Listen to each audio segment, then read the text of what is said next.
Hollywood itself is a word. The word is interesting because it's a word that comes from a pagan. Hollywood is the holy wood, and it was the wood that the magical wands were made out of in the pagan sorcery, magic. And these wands were believed that the sorcerers that possessed them could put people into trances and control them. This is part of, this is symbolic, but it's also important to understand that part of what Hollywood literally does is it puts people into trances. It's a dream state. They call it the dream machine in the United States.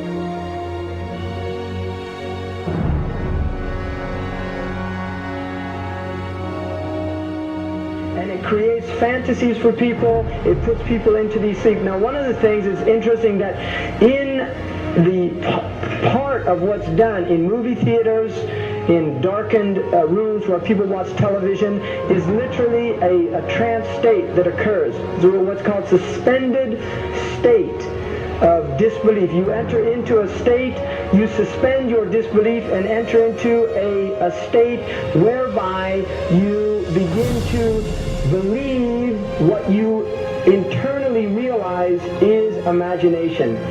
It's falsehood. Films are magic. It's just magic. You go and you watch these things and people get caught up in them. People cry during films, all this catharsis that takes place in these things.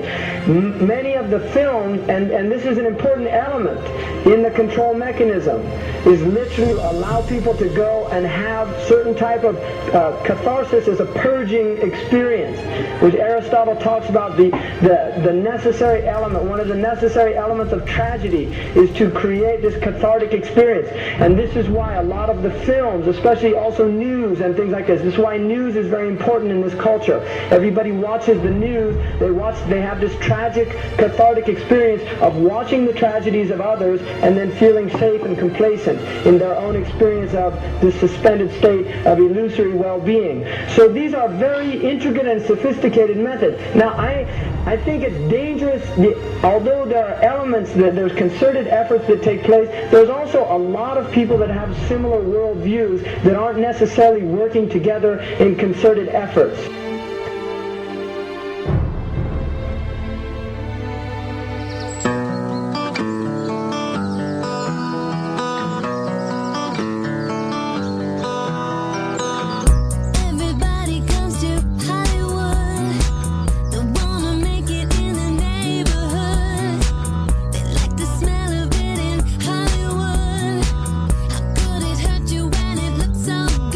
Shine your light now.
not supposed to be up here.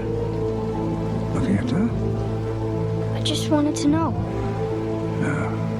Well, you're old enough, I suppose. You should know the story.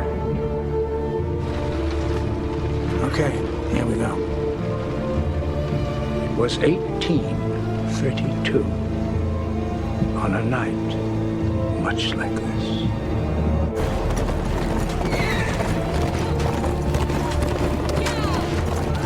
Charles Carroll was the last surviving signer of the Declaration of Independence. He was also a member of a secret society known as the Masons, and he knew he was dying. He woke up his stable boy in the middle of the night and ordered him to take him to the White House to see Andrew Jackson, because it was urgent that he speak to the president. Did he talk to him?